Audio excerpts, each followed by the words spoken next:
Welcome to Nonsense, Season 3, Episode 20, our big story. I'm Jeff Parker. I'm Stu Little. This time we're looking at demonstrably untrue statements, the people who believe them and why. The mind's mischief, why we fall for what isn't real, up next. I pride myself on not believing in any falsehood. That's a great shirt. Why, thank you. It's very slimming, isn't it? So you believe me when I flatter you? Always. Wait, hold. What? The lure of the lie, exploring our susceptibility to falsehoods. Wait, am I fat? Let's go. God damn it.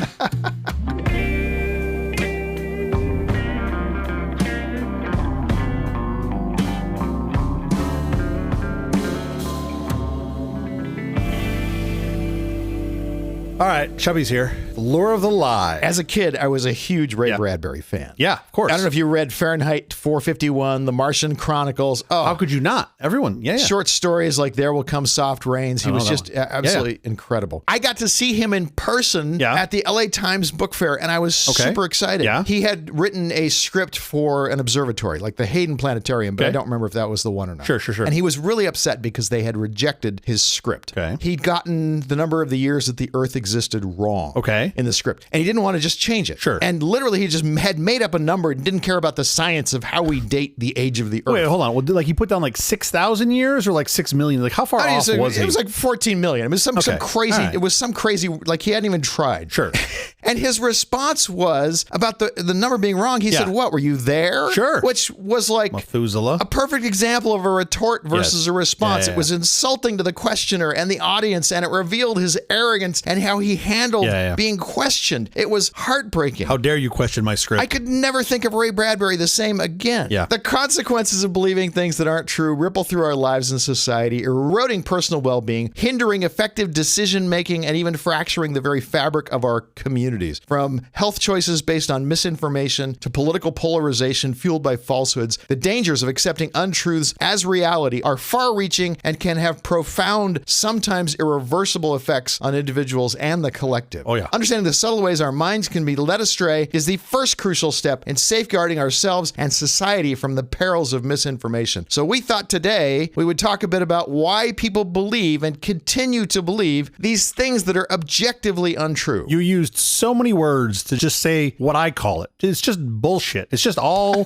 bullshit. It's just people that just insist on believing in bullshit. Demonstrably untrue bullshit. Okay. It's crazy to me. Sure. What exactly constitutes these untruths? What exactly are we talking about? Well, okay, first of all, bullshit is a wide spectrum. Yeah, oh yeah. There are many, many different colors of lies here to talk about. I find it most interesting to think about how do you like quantify something that's otherwise pretty qualitative, right? I think it's hard to quantify bullshit in general. So how do you make it a thing that you can actually study and try to observe? Yeah. And as it turns out, people way smarter than us have done this. Sure. Like they figured this out. The folks in psychology that have looked at this, has only been like in the past 10 years, they've looked at this portion called pseudo-profound bullshit. They literally call it pseudo-profound bullshit. Things that seem like they're true. Yes. In comedy, we'd say it rattles like a joke. It's shaped like a joke. It has the rhythm of a joke. Yes. It just isn't funny. It just isn't funny. Yeah. Which usually I found in that case, it's an audience problem. Oh, sure. I usually just yell at my audience and go, you don't understand. This is super fucking funny. Y'all should be laughing. But what do you mean in this case with pseudo-profound bullshit? You're talking about things that look like they're true. They sound like they're true. It's a statement that seems like it's profound, but it really is saying nothing. Yes, it is syntactically correct. Right? The words are in the right order. It's a sentence that's got a bunch of buzzwords and vague language. So on the surface, it appears to carry significant meaning, right? And it's profound. But if you spend like a nanosecond examining this, you realize there's nothing substantive at all, right? There's no truth. Give me an example. There's a couple examples that I think showcase this very well. One is saying something like, hidden meaning transforms unparalleled abstract beauty. What the fuck does that mean? It's literally word soup. It's just word, like all of those words are great words, right? It sounds lovely. It has no meaning. Did you have ChatGPT write these? Because that sounds like something you could This is the crazy thing. ChatGPT does a better job than this. It even knows that this shit is bullshit, which is beyond me. But there's this great study that was titled on the reception and detection of pseudo-profound bullshit. And this was sort of where they started to coin this. They took a simple example from Deepak Chopra, right? He's the prominent figure, his contributions in alternative medicine and in his extensive body of work, including books like Quantum Healing and The Soul of Leadership. They took one specific tweet from him, and it was, attention and intention are the mechanics of manifestation. What? That was the tweet. right? Okay. 8 words. And that statement is so much deep insight, right? Like, do we even understand it? You really got to think about it. Then you realize it has no fucking meaning at all. Sure. There's no real, you can make it whatever you want. And I thought that was such a great way to narrow down your scope to a very specific sliver of bullshit that you could then sort of study. That was where I found a good quantitative example of bullshit, at least a study of bullshit now and how people respond and what are the qualities of folks that look at this. So that was sort of how we got here. But it begs the question, why do we as people, not you and I, because, you know, we're perfect, but why do we as people believe in this shit? Yeah. Why is this a thing that we, again, as a group, sort of come along and be like, oh yeah, okay, that kind of makes sense. I can tell you as an investor that there's this thing that we point to all the time called herd mentality. And it's just a kind of a shortcut thinking. And probably it kept a vast majority of us centuries ago alive. The guy in front screams, there's a lion coming or whatever. And we all scramble, even though none of us saw the lion, but everybody else is scrambling. So we move as a herd to get away. That probably kept a lot of us alive until we found out the guy in front was not actually seeing a lion. He just wanted us to get off his lawn. Yeah. So herd mentality is wired into your brain because it was useful. I mean, herd mentality is wired into the animal kingdom, and it works. Mostly it works until you get someone who's actively trying to deceive you, and then you end up with the boy who cried wolf. Well, but as an investing shortcut, when the market is screaming, you know, sell, sell, sell, the smart investors are keeping their wits about them and not falling prey to the herd mentality. That you can make a fortune by not falling prey to herd mentality and investing. Okay, why do people believe this shit still? Like, and just taking a quick stop. Or why do people disbelieve? Why do people disbelieve things that are scientifically proven? Sure. This is the huge thing about measles and the scientific method. Why are there people who are doubting the scientific method, peer-reviewed things that we have proven over and over and over again that in the majority of cases, this will solve this problem. And they're saying, oh, no, you're just falling prey to big measles. Big measles. Yep. Big measles is out there. Yeah. I've seen all the mesothelioma ads. You're like, no, you've seen those wrong. I can promise you.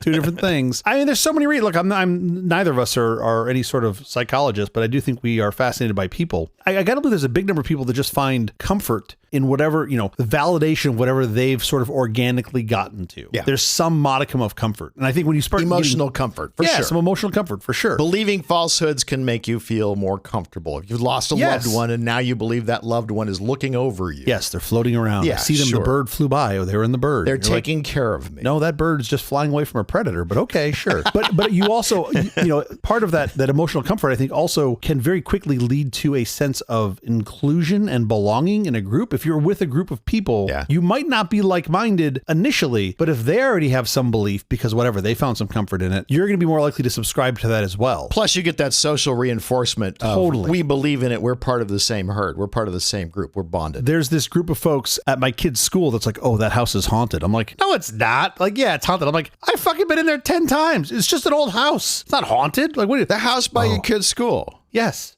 It's totally haunted.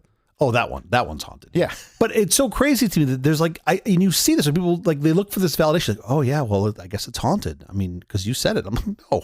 These are grown-ass adults. These aren't the kids. These are fucking grown-ass adults. If it's a kid, I would tell them that there's ghosts and a fucking pterodactyl living in there, and there's also there's 3 crocodiles. Totally different ball of wax. There actually is this thing in real estate where if someone was murdered on a property, you have to disclose it when you sell the real estate. Sure. And that's really just haunted mansion. That's all it is. Nonsense. It's haunted mansion disclosure. That is so crazy. I also think humans have a general tendency, I don't know if it's to be true across everyone, but there seemed to be a tendency for folks to really like stories. Like we like, not just embellishment, but we like to tell a story, and also think we like to hear a story. Yeah. Most people like to hear this narrative. And that's why I have such a hard time, like looking at modern day. If I'm trying to ask 15 people to show up, and I'm like, I want everybody to show up. Everyone's got to be wearing a blue shirt, and we're all going to meet at noon. By the time that message gets to 15 people, you have no idea what day you're meeting. Everyone is bringing a coffee. Someone brought tea, and no one's wearing pants. And you're meeting at 4:35. And that happens in exactly. And that happens in the span of 12 hours. And then I'm supposed to believe that from human to human for, roughly, I don't know, 1,400 years until the printing press was invented, there was a story told. And from the beginning, I'm sure there was no embellishment anywhere along the path. The point of what you're saying is the oral tradition had its flaws. Yes. It was like a game of telephone. Okay, no, it doesn't have its flaws. That story got better. It got better every time it was told. That's not a flaw. But all stories That's do. a feature. Those stories get better for the sake of the story, as it should. But if you try to qualify it as like factual information being told from person to person, there's zero chance that's getting told and retold the same way. There's just zero chance. You know, especially pre-printing press, when I presume people had a better sense of understanding orally and writing things down, and it was still terrible. There's no chance that was like bit for bit representation or even close to it. So I think this is part of why people like to believe in bullshit a little bit, is because they go, well, this is a fun story. Right. This made me feel good. It's sort of that, not only do I emotionally feel more comforted, but like I just enjoyed the story. Okay. So we have emotional comfort. We have social belonging as a reason that people believe in things that are not necessarily true. Confirmation bias. Once you sort of feel some way about something, you are now looking for more reasons to reaffirm that belief. I was going to say data. Data is the wrong term. But you try to find the things that affirm it. And other people saying the same thing certainly does that. Again, you get this investing all the time when people buy a certain stock and then they will ignore the bad news or downplay the bad news and only look at the good news. Of course. It's the absolute worst thing you can do. Totally. You have to be completely honest with yourself. Well, and that confirmation bias is the one thing that I brought this up before on this show. I don't believe anyone that I knew 20 years ago saw that as being an outcome of the technology we're building called the internet. We really thought it was going to be information was going to be free. You could get everything you wanted whenever. We also thought it was going to be accurate. Well, but then the problem is you have this human nature that wants to just be popular and spout things. Like, I'm still fascinated by people on Instagram and TikTok that manufacture shit. They'll manufacture a video that they 100% know is not true. It's like, you're just doing it for the clicks, the likes, because that drives ad revenue, I guess, or makes you feel popular. But at some point in your brain, you had to be like, this is 100% not, I made this up. I made this out of whole cloth. Right. And they still do it. Wow. Really? That's the thing you do. Contrast that to somebody who just gets it wrong. All right. I can give you a little rope, especially if you back that up later and errata it. But the folks that are like, nope, I'm going to make this thing. I'm going to tell a bunch of people that there's underneath the pizza parlor, there's that basement. And like, they fucking do it. And it's amazing to me that we do. But I guess it's another version of storytelling to a certain extent. Did the first person in the pizza parlor actually believe that there was something underneath the pizza? I don't think the pizza parlor even had a basement, did it? No, it had no fucking basement. But the guy that showed up with a gun sure as hell thought it did. But did the guy who initially told the story, was he under the impression that there was really a basement there? I gotta believe the answer is no. Or was he intentionally lying? Or just was he not in the know? He'd never been to the pizza place. Okay. So how is that not intentionally lying? If you don't know there's a basement and you say there's a basement, that sounds like intentional lying to me. I gotta believe he repeated a thing that he or she heard or made a thing up. Both of those are intentional lying because you don't know it to be fact. And that's the part that's so fascinating to me, is people just spout shit off. And I'm like, but what's your source on that? That's just the way I ask. What's your source? And they're like, ChatGPT. And I'm like, that never gets it wrong. It must be 100% right. And the internet's never had it wrong. Do you have a trusted source on this? And those are getting harder and harder to find. Not because they're going away. Well, some of them are going away. You just have so many other, quote, sources of information that are just not even rooted in any sort of fact whatsoever. Well, this is also a problem when we start to erode faith in institutions who are in the business of being very, very That's the game clear plan. with fact. That's the game plan, And right? you start saying Reuters just making up their news. It's not true. Reuters is extremely scrupulous about what is and is not fact. But you need to erode truth in that if you want to promote something that isn't true. I also love the hiding behind pronoun usage, where they're like, but this is what they want. I'm like, okay, who's they? And they're like, them. And I'm like, no, I understand they and them. I know how those words work together. Who's the them? Like, the people that want the thing. Or some people say. And I'm just like, okay. Like, who are those people? Because we need a source. Well, I know that you're just making this up. Like, that's okay. Or the person that told you this is making it up. Like, all right. All right. So confirmation bias, a person who thinks that they are unlucky and they spill their coffee, and that's confirmation to them that they're unlucky, even though it's just a single simple accident. I totally buy that. Cognitive shortcuts. We touched on this a little bit. Oh, yeah. It's like where you see a thing and you do some really primitive pattern matching and you go, that looks like this thing over here. And you make your quick judgment to jump to this other thing. You see a thing on the news about a plane crash and suddenly now you're all thinking that all planes are dangerous. Yeah, or you see something about a plane crash and you go, Boeing just forgot the door plugs. And you're like, well, no. I mean, normally that would be true. They forgot one. But in reality, what happened here was, you had a mistake, a pilot error or a wind gust or something else.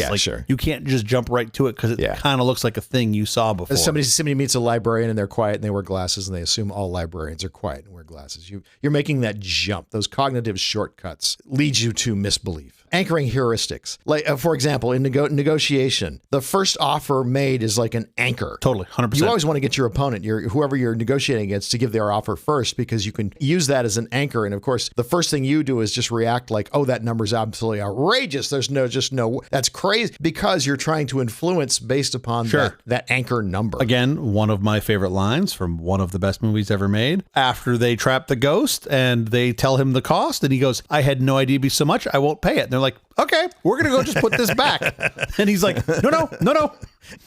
Narrative fallacy. Oh, yeah. Well, this is humans love stories. This is the stories. Thing, yeah. You know, people want to believe that the Illuminati is behind the measles vaccine and there's a bunch of people on yachts. You want to believe Elon Musk invented the Tesla. Sure. It's the same problem. Yeah. He's just promoted a narrative that isn't true. Sure. I think hearing it over and over. Sure. Like the repetitiveness, you heard enough and you go, oh, that must be true. I think this is one of the largest effective elements of propaganda is if you just hear it over and over, you go, well, then I've heard this said so many times, it just must be true. It didn't make any sense the first 100 times I heard it. Why would it make any more sense the 105th time I heard it? It's still bullshit. The repetition of it, though, wears you down and makes you believe this must be true. On some folks, I guess maybe. Everybody knows that grapefruits make you...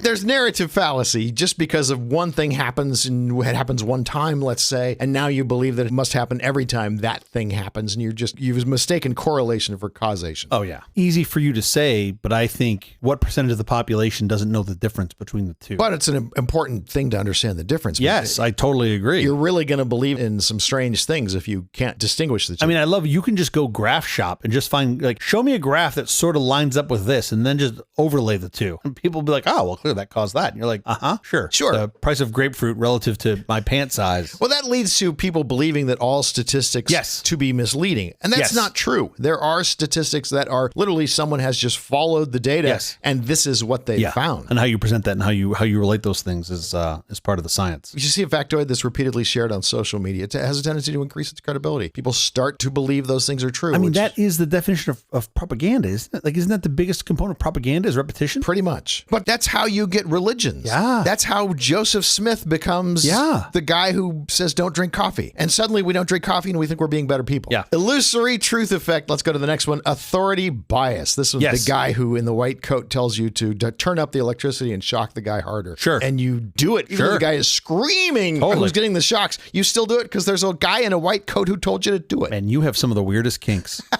Haven't you ever heard that story? Sure.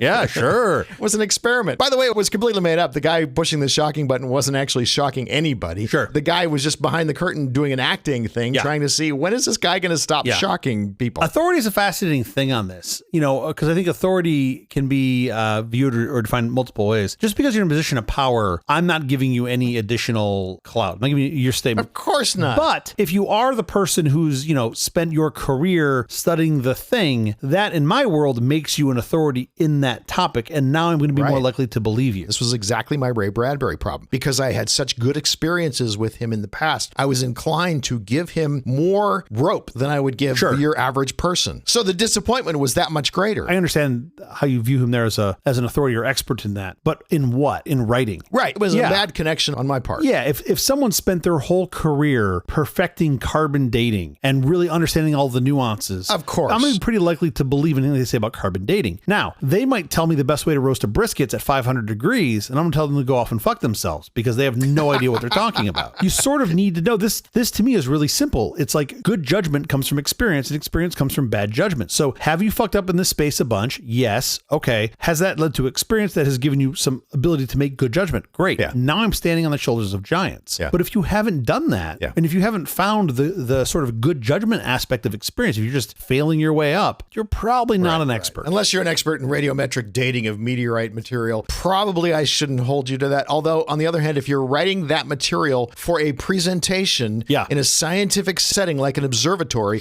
you probably got to get those numbers right. Well, you would hope. And you should probably take the science seriously. What you're doing in that situation is not writing science fiction. You're trying to present truth, so you need to be accurate. At what point, what was the main straw that broke the camel's back around not believing science? I still haven't quite figured that out. It seems to be something around, they've got an agenda. They're trying, I see this a lot with folks that are climate change deniers, and that's an whole industry. They just want, they want their funding. And I'm like, so this person spent 30 years studying this, and they're now telling this story just so they can get funding to continue to study this. That's your argument. And they go, yeah. I'm like, okay. By the way, have you seen the way these people live? Believe me, they're not doing this for money. Yeah, exactly. Yeah, which by the way, makes me even more sad because they should be the highest paid folks, right? Like they're the ones that advance us as a civilization the most, but the people that we pay the most money to aren't necessarily the ones that advance us the most. Sure. But again, like which one of these bullshit fallacies is the one that contributed the most to the undermining of science? I don't know. I'm still trying to figure that out. There are people who look back and they say, but wait a minute, Time magazine had on its cover a story about how the planet was not warming, it was cooling. And there were, I think, if I remember right, there were 2 scientists in that story who actually believed that. Yeah. That doesn't mean they weren't wrong, and that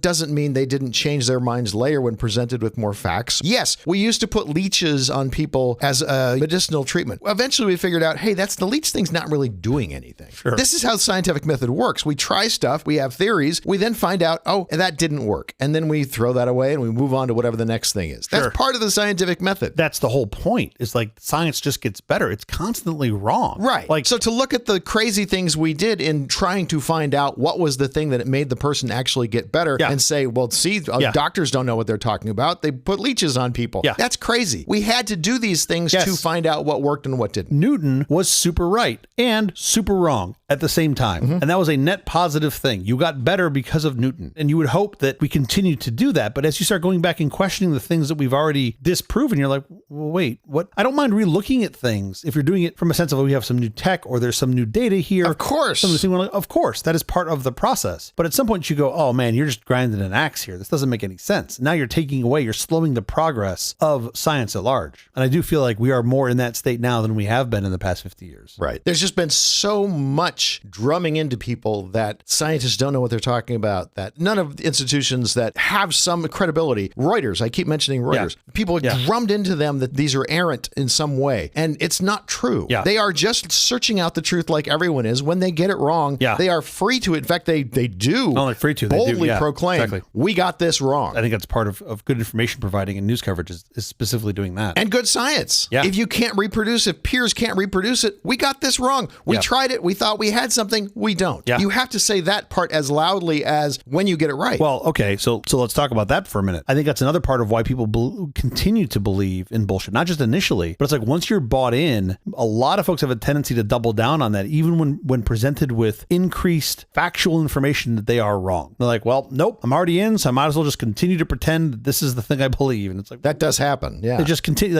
and folks dig in their heels. Especially if you start making money off of falsehood. You will never convince yourself that you are wrong if that's how you're making your living. I agree with you. Of course, folks do this, but now you're doing that because you just want to continue the grift. I'm not even saying it's grift. I think there are people who are in the tobacco industry who genuinely believed smoking was not addictive because their income depended on them not believing it. If the data tells you it's not true and you don't believe the data because your income depends on it, they would scramble to find ways so that they could dismiss the data. I'm not saying they were doing it not being well-meaning. They genuinely believed. I have a real hard time for them to not see this and go, yeah, I see the data of these folks that are dying from lung cancer and that they're smokers. If they stop smoking, it gets better. Non-smokers don't have the same rate. Well, eventually they got to the point where the data was completely just undeniable. But when they first were getting the data, they were finding a way to dismiss it because they felt what they were doing was not harmful because their income depended on them believing that. That's absolutely fascinating to me. Real quick, let's just finish this list. Yeah. Narrative fallacy, we did. Illusory. Truth effect, we just did. We did authority bias. Now one more, let's go. Desire for control. Oh, yeah. I think if you have some belief that you get to choose to believe in, the act of you choosing, you get a sense of control that's false. I mean, like superstitions. You believe if you knock on wood, okay, then now the bad luck will go away. Those superstitions are always interesting to try to figure out how they're rooted. Like, for example, I remember, I don't know, until I was like a teenager, I was like, oh, you don't walk under a ladder, you're going to get bad luck. Then one day I was like, it's a really good reason not to walk under a fucking ladder. Like, it's just like stuff could fall on you. Exactly. Generally, it's a good idea not to walk under a ladder. And I'm like, oh, there seems to be some truth in this. I don't think I'm getting bad luck. I just want to get the head of the fucking paint can. But when I throw salt over my shoulder, I'm not improving anything. If I'm hitting the guy's plate behind me, I was going to say, you're improving my soup, but I'm sitting behind you all of a sudden. Your aim ain't great, but it's mainly landing in my matzo. It's a way for us to try to control our lives. I mean, we believe things that make absolutely no sense because we believe we will have some influence on something when there's zero logical connection. Yeah. Aren't humans grand? One of the lesser known behavioral experiments was called superstitious pigeons. Oh, I don't know this. And that is if you gave the pigeon food food, if you gave them some sort of reward randomly, they started doing things that they thought were causing the food to appear. And so you created a whole bunch of superstitious pigeons. They were twirling around. They would do certain pecks and head bobs and things because they thought that somehow that was causing the food to appear for them. Yes, great. You handcrafted a bunch of schizophrenic pigeons. Good job. That's great. Sure. That's great.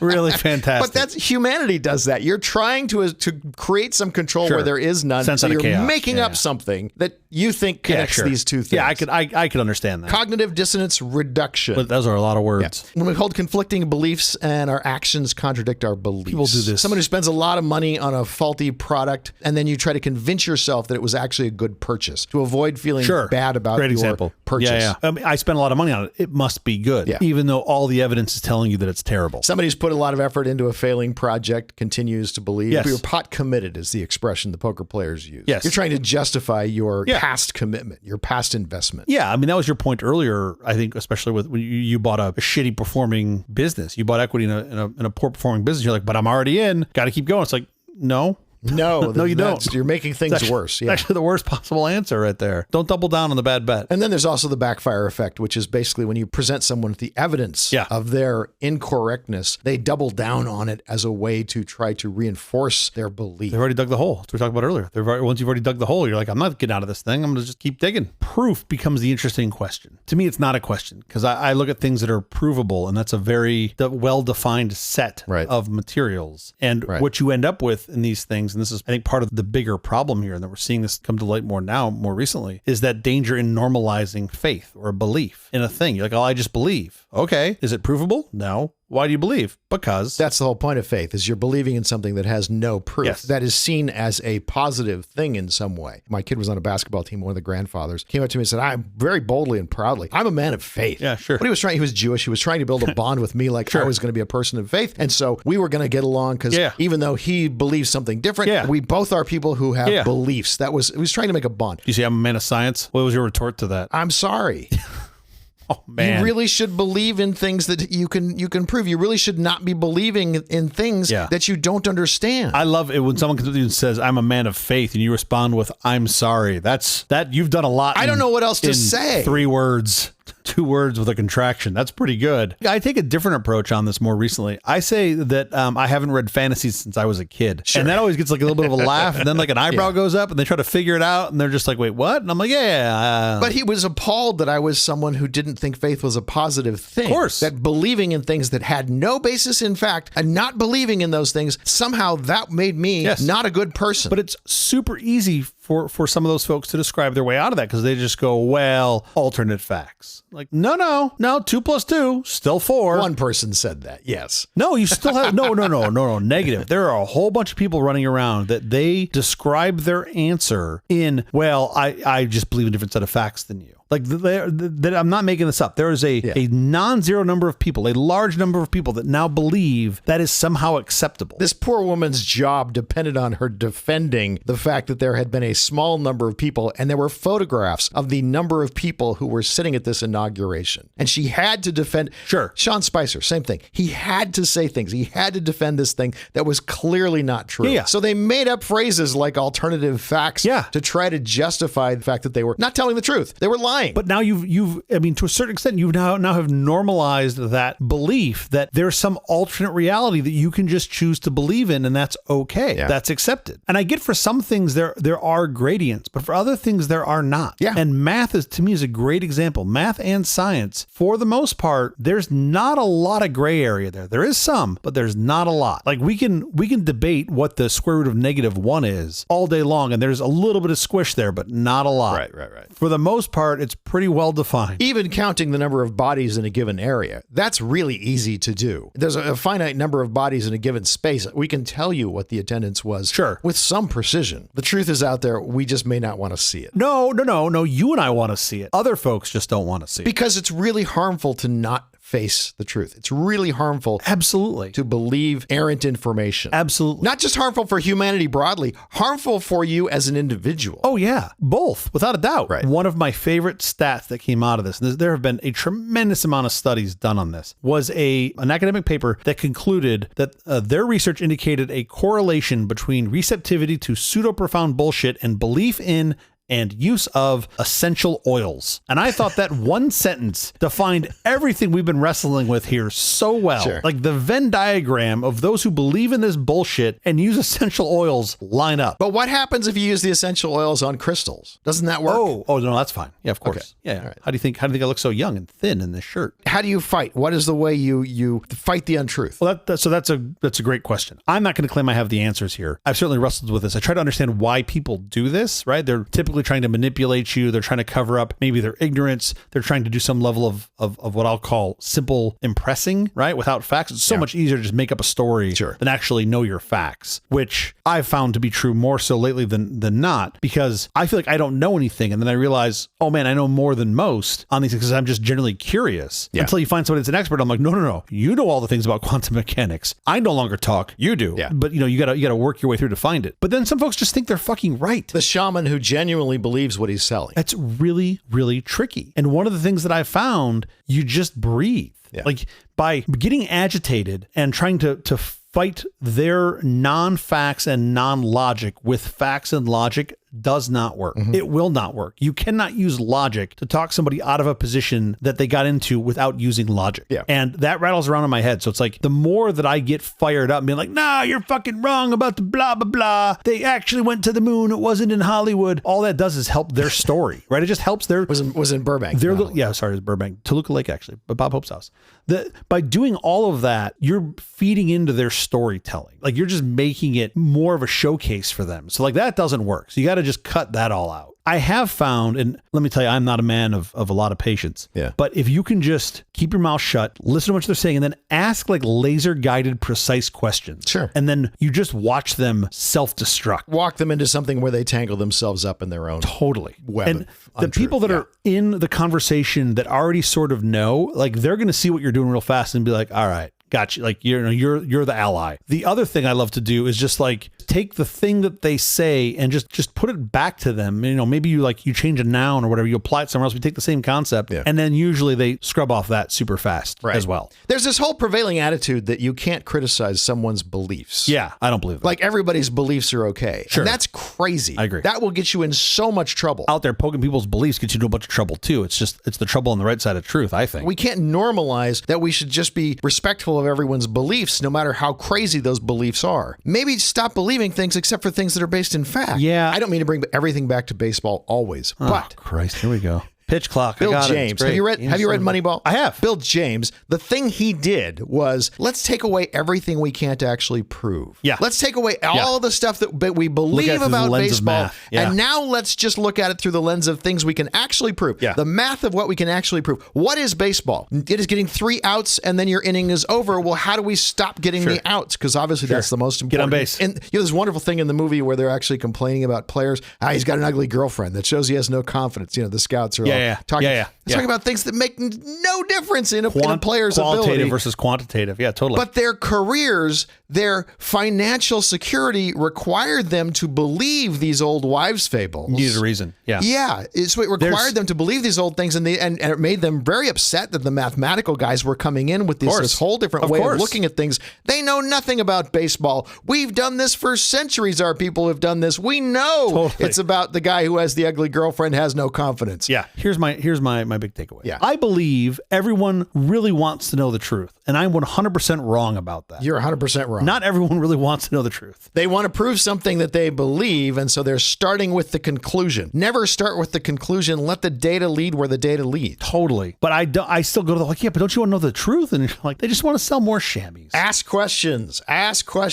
Reflect on what you believe to be the truth, and be scrupulously honest with yourself. Yeah, I think being honest with yourself is probably the hardest part. But the scientific method, man, it's a hypothesis. It's take the thing and then question it. I learned it in like 4th grade. Sure. And it seems to work. And I think the world would be a much better place if everybody followed it. How about you? Above all else, be truthful to yourself. Be honest to yourself. Work on not deceiving yourself. I think that's actually a harder thing to do than following scientific method. And that seems pretty fucking hard for most people anyway. For the record, the Earth is 4.54 billion years old. This age is determined through radiometric dating of meteorite material and is consistent with the ages of the oldest known terrestrial and lunar samples. Yeah. All right, we have to get out of here, but quickly before we do, have you seen or read anything good this last week? Oh yeah, I can't. I gotta plug this. So I I don't use ChatGPT very much. I occasionally throw things through it. We're doing something for the show, looking for some ideas or research or whatnot. For this segment, I put some things through it. This new UI update came out. It prompted me. It said, ask it to describe me based on all of our chats and make it catchy. That was the prompt that it gave me. Yeah. And ChatGPT came back with, you're a razor-sharp wisecracker with a silicone soul, part technophile, part satirist, and fully fluent in both aerospace acronyms and Andrew Dice Clay punchlines. And I was like, wow, that's pretty good. Sure. And it goes on, and it knows about our show, and it knows we juggle tech. That's like me telling you I like your shirt. I know. It 100% was lying. You want to believe it because it's flattering. I could literally see its fingers crossed behind it. I was just like, okay, I know what you're fucking doing. But it was really funny that it came back.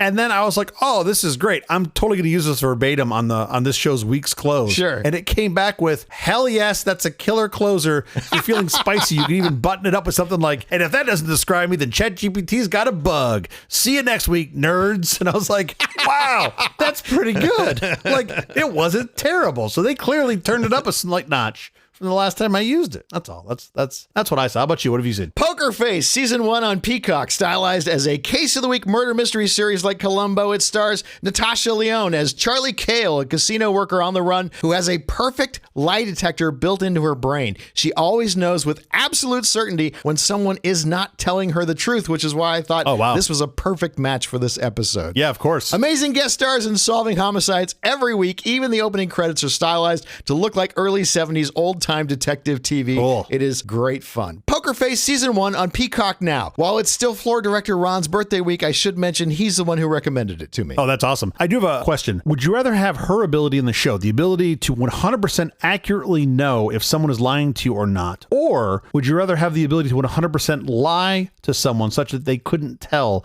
if you were telling the truth or not? Which one would you rather have? I'd rather have her ability. I think so. Yeah. I think you're so much better off. That's more useful. Because I feel like that's a many to one problem. You'd be able to sort through everybody as opposed to being able to say whatever you want. You can only do so much damage. Yeah. All right, well, we both agree. I'm going to have to go watch that now. Thanks a lot. That is the episode. Thank you for joining us for all this nonsense. It's really terrible podcast from our awful company. Visit us on the web at nonsense.productions. I'm Jill. I'm Jeff Parker. If you like this program, please follow, download, subscribe, and like at Apple Podcasts, YouTube Music, Amazon Music, AntennaPod, iHeartRadio, Spotify, my favorite Overcast, wherever you may get your podcasts from. As always, Nonsense is brought to you by the National Association of Sock Manufacturers, supporting research and development from moisture-wicking wonders to odor-fighting marvels. Next time you slip on a pair of comfy socks, remember the dedication and craftsmanship of the members of the National Association of Sock Manufacturers. Treat your feet to the luxury they deserve. I desperately want to go to one of their conventions. That's got to be a fucking hoot, right? The National Association of Sock Manufacturers, those guys, they know how to fucking party, let me tell you. Of course they do. When they're making it rain pairs of gold toes at the strip club, that shit is real. You get some socks and you get some socks. We'll be here every Tuesday and Thursday morning for more nonsense. Please join us.